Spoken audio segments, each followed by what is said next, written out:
outcrop of bedrock. It is said they worshipped Shalem, the god of the setting sun. The city below was known as the place of Shalem, Yerushalem.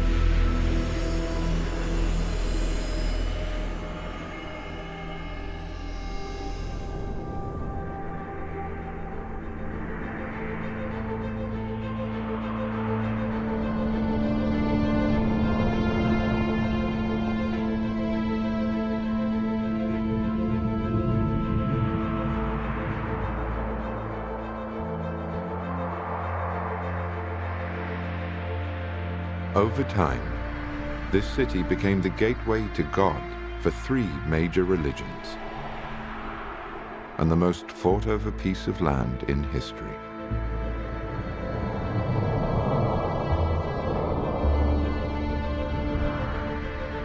Many believed it was the center of the world.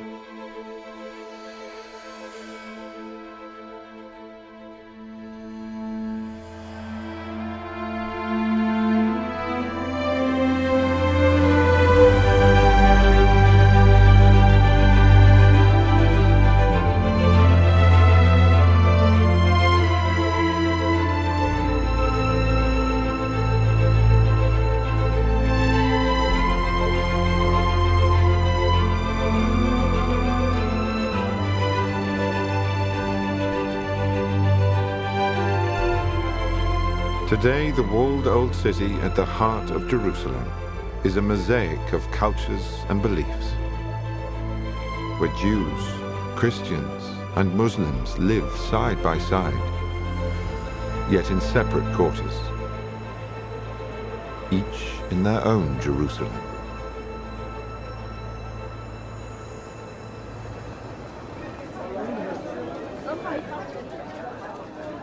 Everyone in Jerusalem has a favorite gate. Mine is Damascus Gate.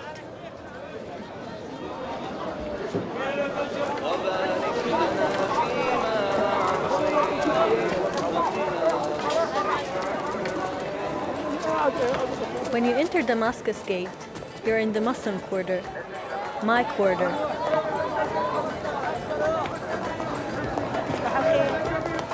This is my Jerusalem.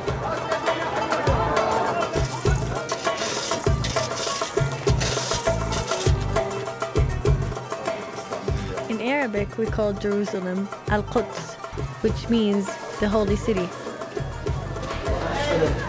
But it's also a place where people go to work, where we buy our groceries, and kids play and go to school.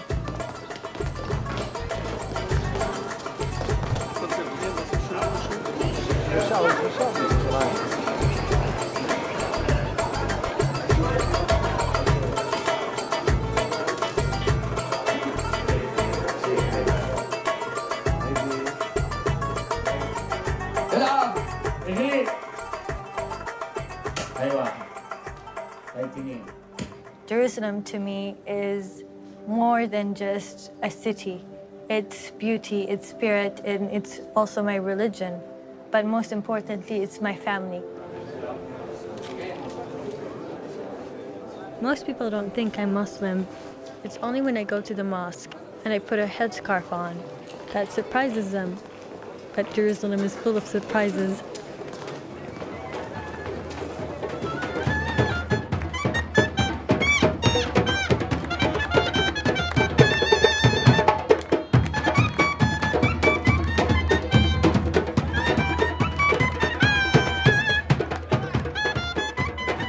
Twice a week in the Jewish quarter, there's a big celebration. For boys, it's called a bar mitzvah. For girls, it's called a bat mitzvah. It's a moment when you become an adult.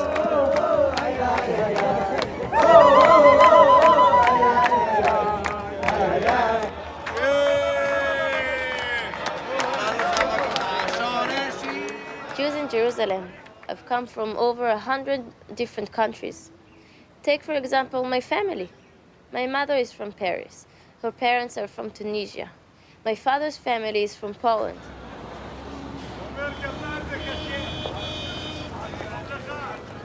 No matter where we come from, we all trace our roots back here. Sometimes I feel like I'm walking on the same stones as my ancestors.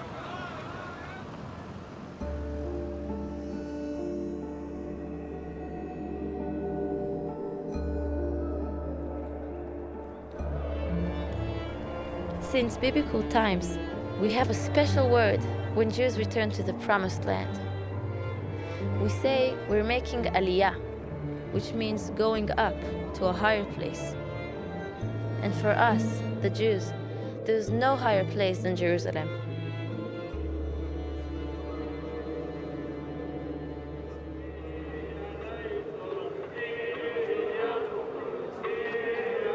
For me, the best time to come to Jerusalem is Easter.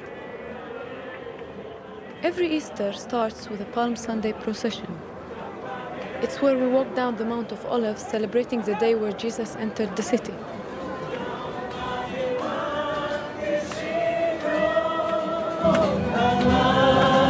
Every year, me and my brother George join in this Palm Sunday procession, and we end up meeting people from all over the world.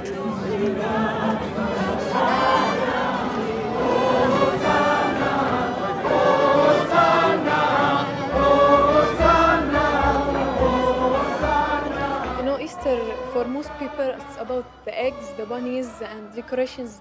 But here, we still have the same Easter like 2,000 years ago. We still relive what happened with Jesus, the Passion of Christ, the same step by step, every Easter.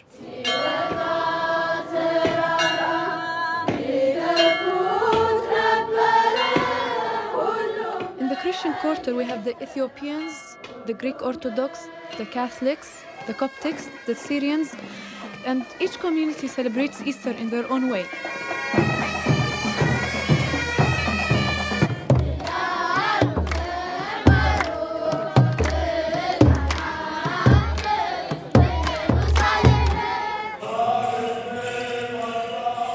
Next to the Christian quarter, we have the Armenian quarter, and they celebrate Easter in their own church.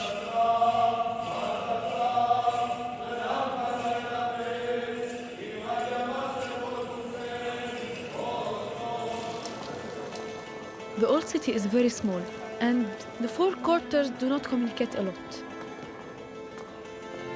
Although we live in the same area, we don't know a lot about each other.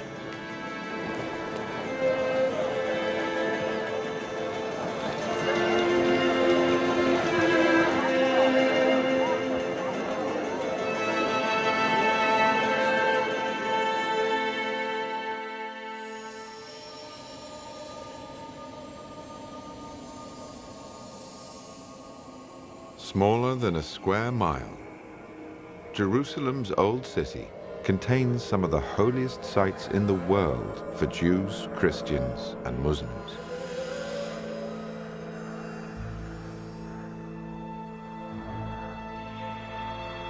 So how did half the people on Earth come to cherish the same tiny space?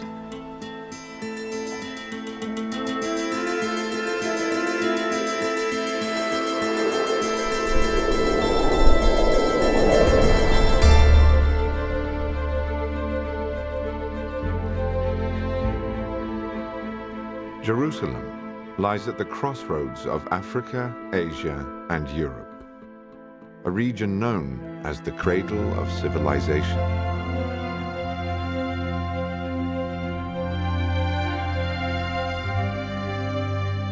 The first empires began here 5,000 years ago.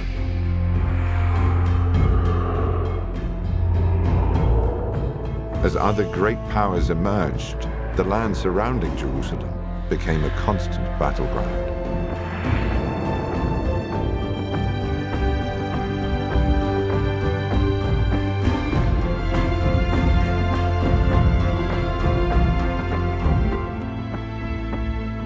Each civilization left its mark here. The Romans built vast port cities on the Mediterranean Sea.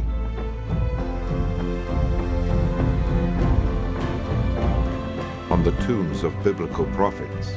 Muslims built shrines.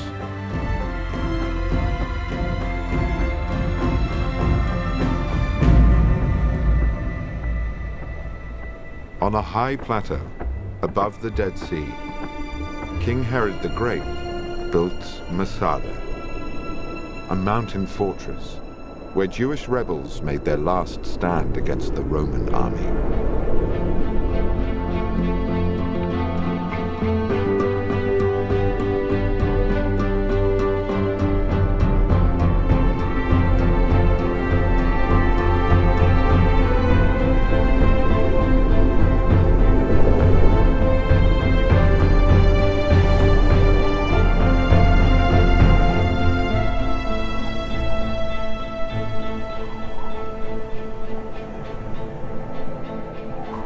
In the Judean desert, early Christians built remote monasteries.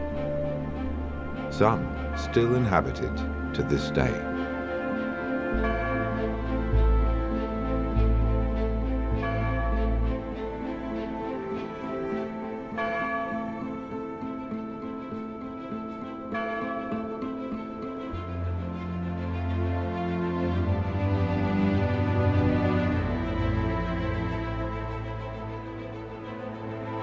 Conquered over 40 times, Jerusalem is many cities, each one built on the ruins of another.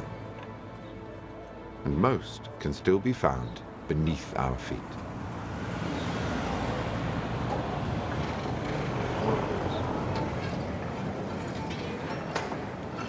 Imagine you're a detective and you try to solve a mystery based on pieces of evidence that you put together. That's exactly what archaeologists do, except that we do it for the past.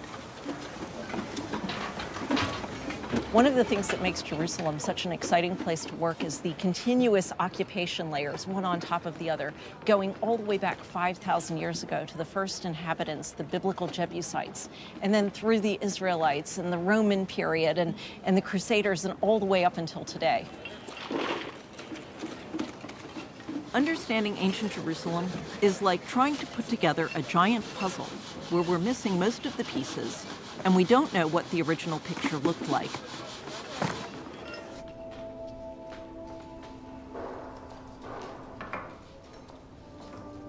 Everything that we dig up out of the ground is a new piece of that puzzle.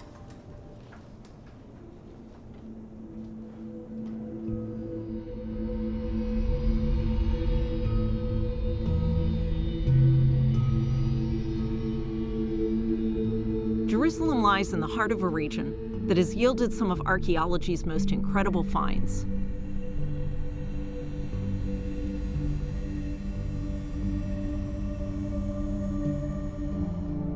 One of the most spectacular finds is the Dead Sea Scrolls, which were written over 2,000 years ago and are by far the oldest copies we have of the Hebrew Bible.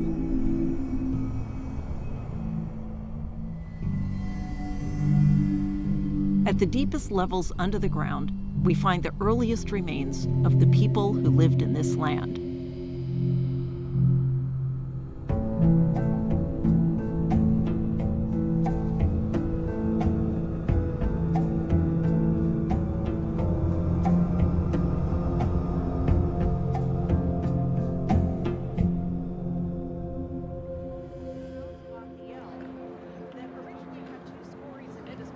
What is it that drew people to Jerusalem in the first place?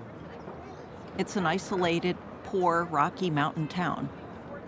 The answer is simple: water. In the heart of the ancient city of Jerusalem is a spring which has fresh water in it all year round. So the inhabitants cut a tunnel through solid bedrock to get to that water.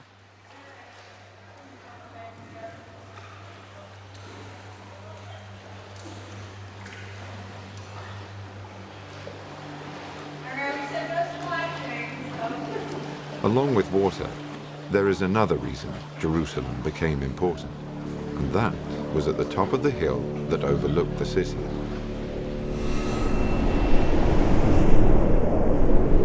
The large outcrop of bedrock where it is believed the Jebusites worshipped the god of the setting sun. In Jewish tradition, this is the foundation stone where the world was created. And some of the most important stories in the Bible took place. Abraham prepared to sacrifice his son in a test of faith. King David brought the Ark of the Covenant.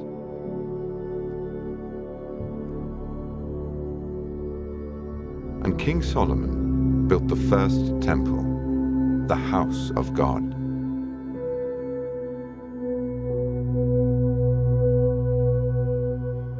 Even after the temple was destroyed by the Babylonians, the belief survived, passed down through the Bible, that Jerusalem was the closest place on earth to God.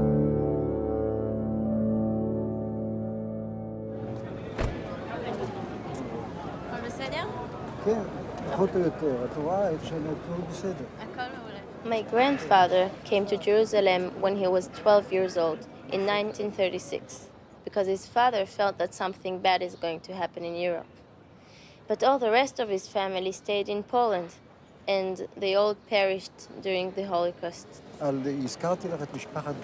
He made research about every place in the old city, and he even wrote 7 books about Jerusalem.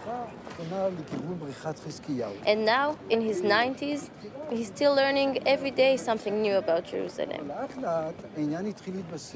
It's his biggest love, I think, after his wife. But I'm sure that part of his love to Jerusalem has passed to his family and to me.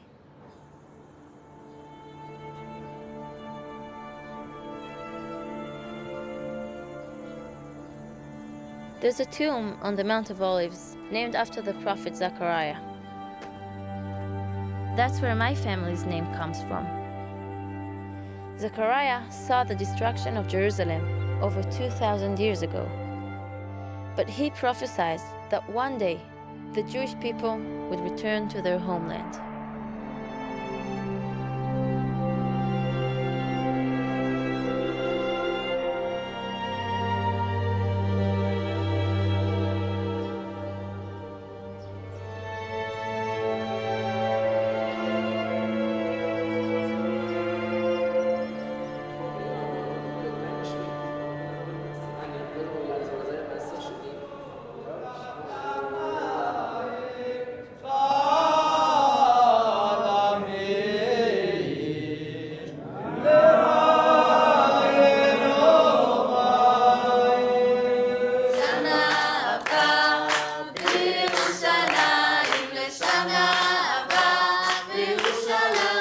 At the end of our holiest days, like Yom Kippur and Passover, we sing "Next Year in Jerusalem."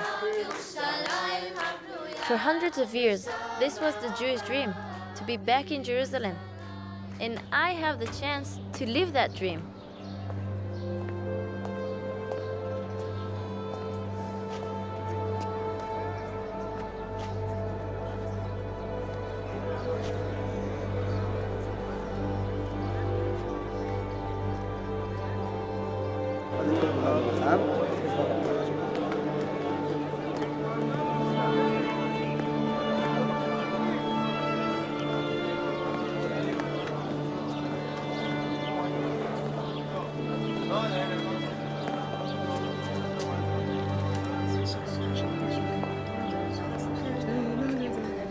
I can really feel the power of this place, how much energy is in this place.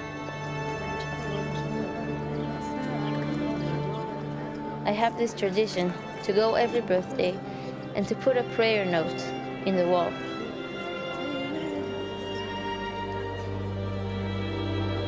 We believe all prayers pass through the wall on their way to God.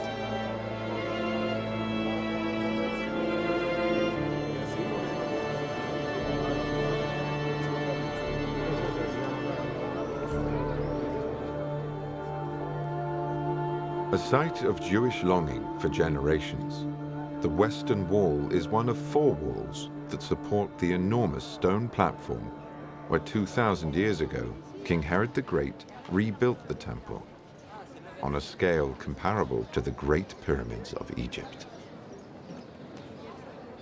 When Herod rebuilt the temple, he surrounded the platform on which it stood with a massive wall. We're now rounding the southwest corner of this wall, and as we come around, I want you to look at the giant stones that are built into the wall. In fact, think about this. How did they get these huge stones into position without the kind of modern machinery that we have today?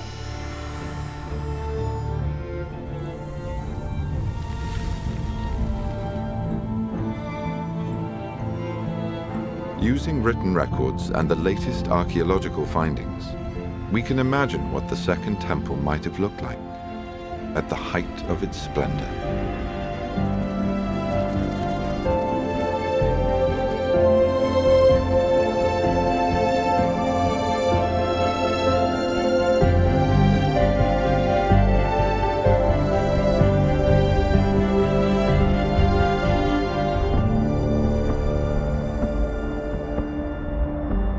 Today, long after the Second Temple was destroyed by the Roman army, Jews mourn its loss at the wall that once stood closest to it, the Western Wall.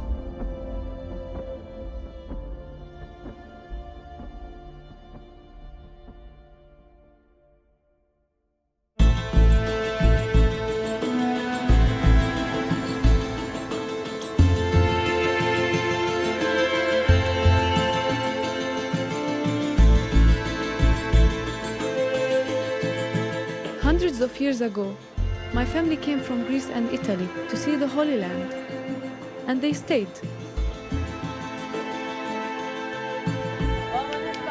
My mother's family settled here in Bethlehem. It's the city where Jesus was born. On Easter, we all get together in front of the Church of the Nativity. And sometimes I even get to sing there with my choir.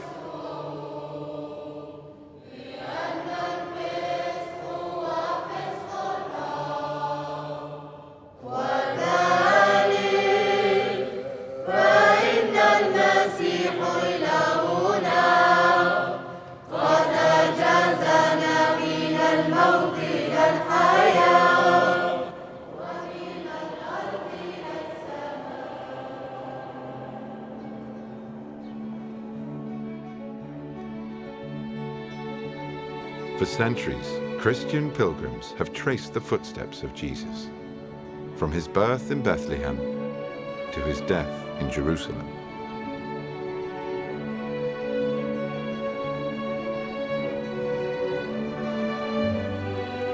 They follow the River Jordan, where many believe he was baptized, until it meets the Sea of Galilee.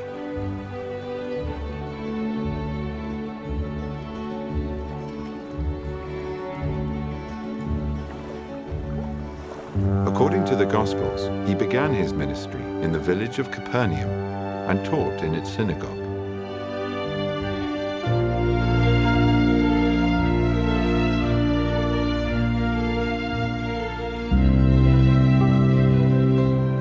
On these shores, Christians believe he gave some of his most famous sermons and found disciples among the local fishermen.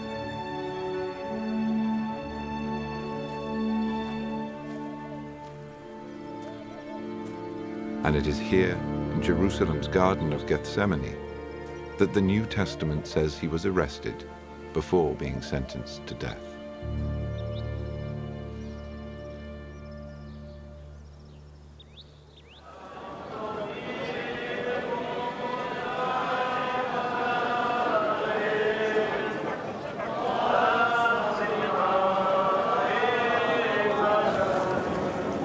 On Good Friday, thousands of pilgrims walk the Via Dolorosa, or Way of Sorrows, said to be the path Jesus took on his way to crucifixion.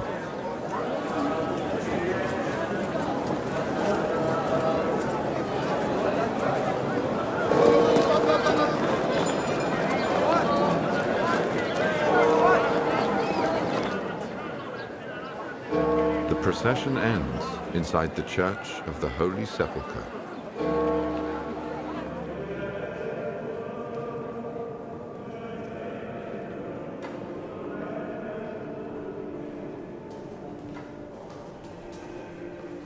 You know, this church is very special to me. Sometimes I see people who have dreamed their whole life of coming here. I realize how lucky I am to live in Jerusalem.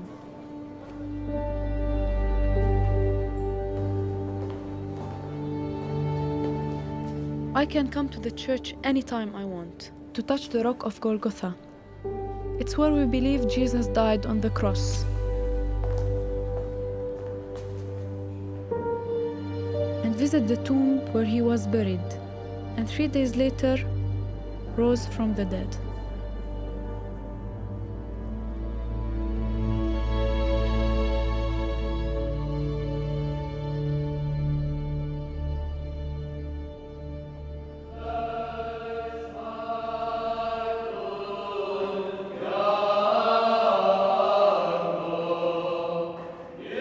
To understand why many believe Jesus was crucified and buried here, we have to go underground.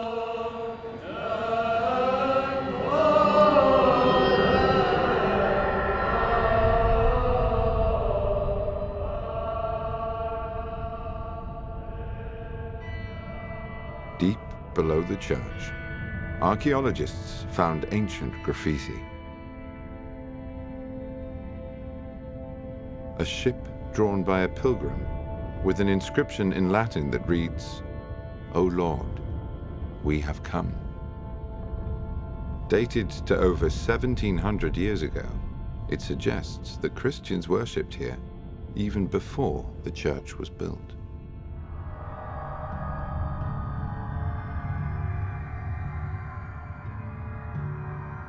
In another part of the church are ancient tombs cut into a rocky hill known as Golgotha.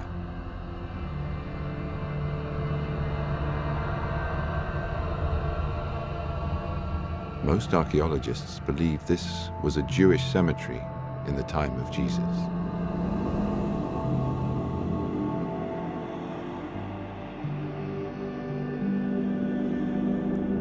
These tombs in the rock of Golgotha would later become the site of Christianity's most important church, the Church of the Holy Sepulchre.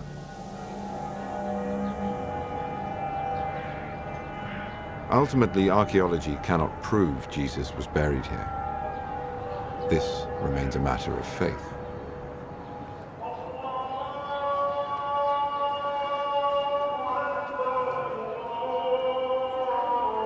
أشهد أن محمداً رسول الله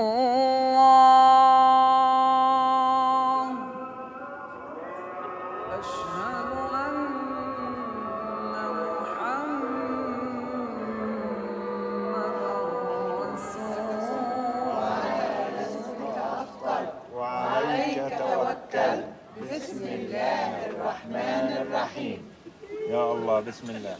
My family has deep roots in Jerusalem. We've been here for hundreds of years. We love talking about family history, especially during the month of Ramadan, when the whole family gathers to break the fast.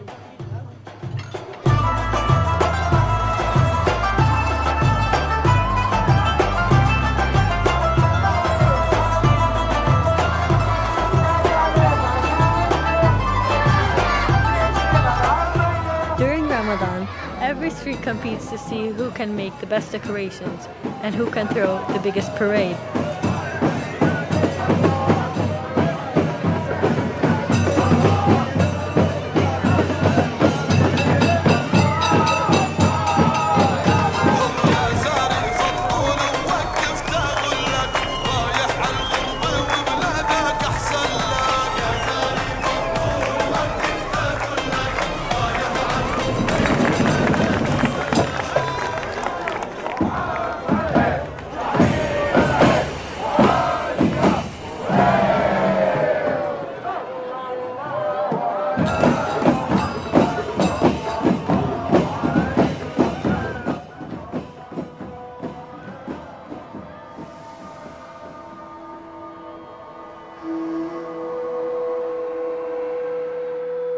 To the Muslim world, Jerusalem is the city of the prophets, Abraham, David, and Jesus.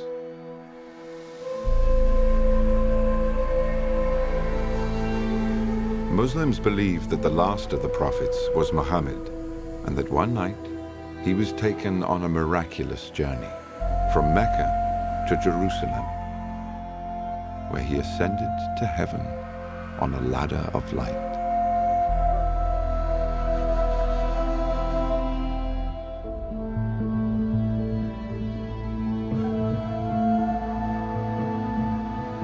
For over 1,000 years, Muslims have linked the Prophet Muhammad's night journey with the stone platform that houses the golden dome of the rock and the mosque at the southern end.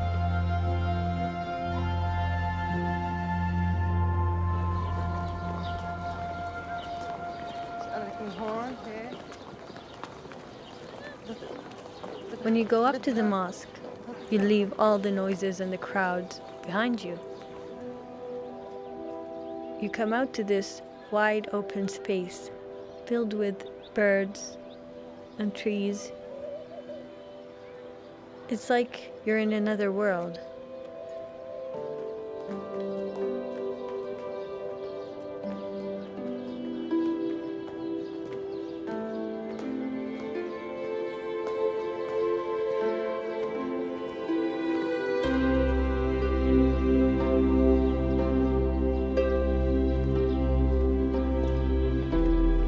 Out of all the buildings in Jerusalem, the most beautiful to me is the Dome of the Rock.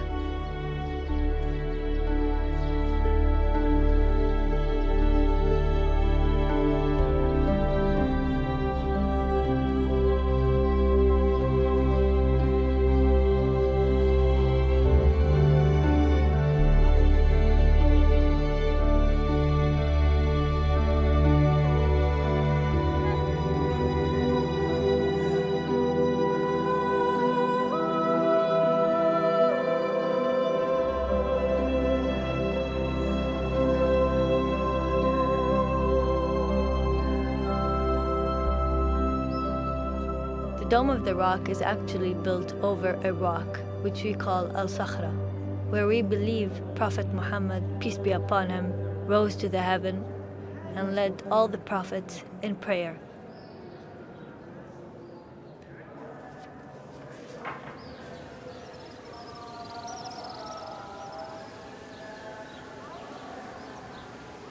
Built 1,300 years ago, the Dome of the Rock is among the oldest Islamic monuments in the world.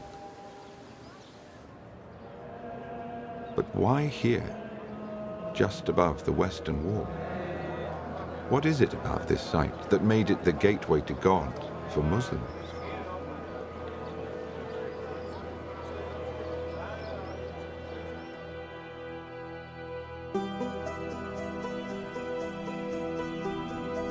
The oldest map of Jerusalem ever discovered shows that when the Muslims arrived as conquerors in the 7th century, they found a Christian city, dominated by the Church of the Holy Sepulchre.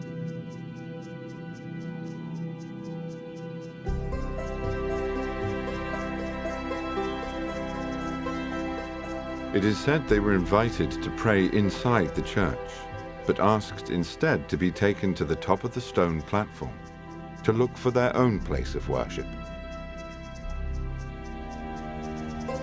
They found it abandoned, filled with rubbish.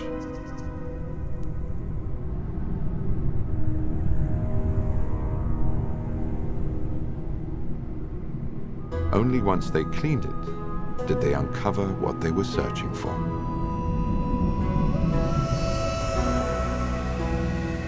The large outcrop of bedrock. The object at the center of Jerusalem's sacred stories.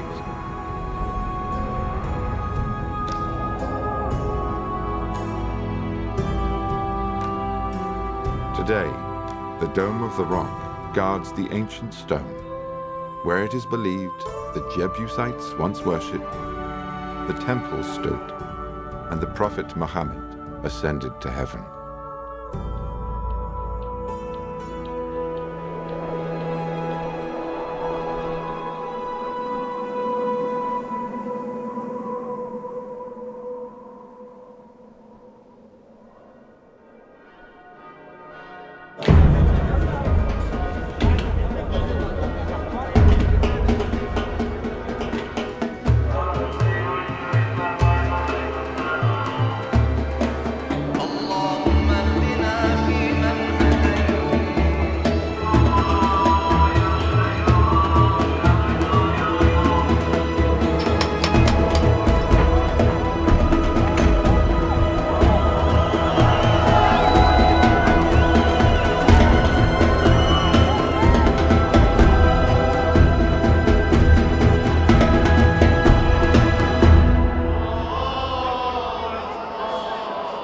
the Saturday before Easter, Orthodox Christians celebrate the resurrection of Jesus in the ceremony of the Holy Fire,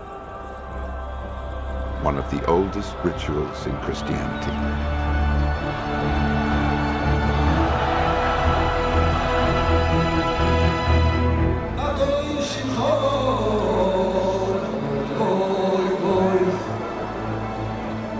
On the Jewish High Holy Days, Jews gather at the Western Wall for the priestly blessing, said to be the same blessing given by priests in the temple 3,000 years ago.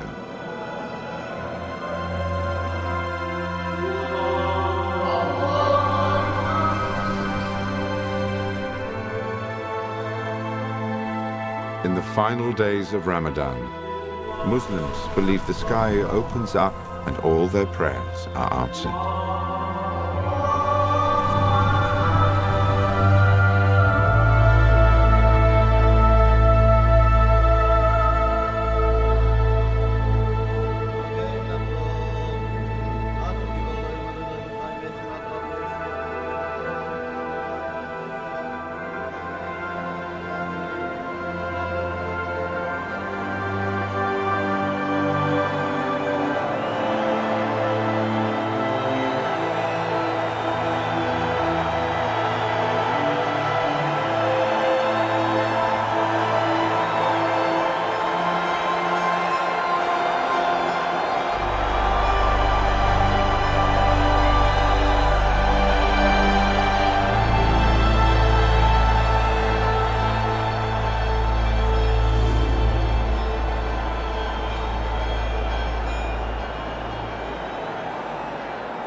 When I come to the old city, I see Christians and Muslims, and I'm very curious about how do they see Jerusalem.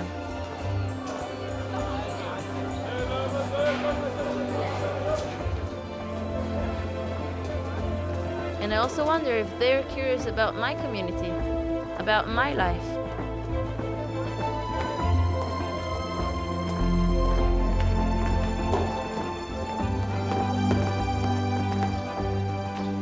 Every religion has an assumption of one another.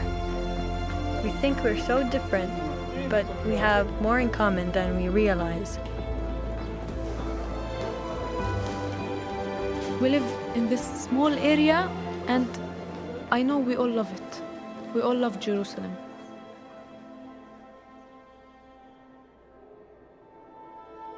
You know, I hope one day we can have the courage to meet the people who are living right next to us.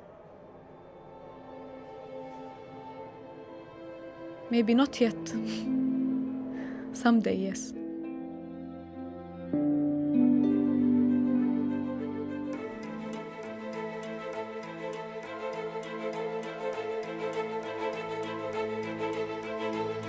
Jews, Christians, and Muslims have often found themselves in conflict. Yet they share a heritage and a love for the land that nourished their beliefs. Nowhere is this more apparent than Jerusalem. This city on a hill binds together the hopes of the world.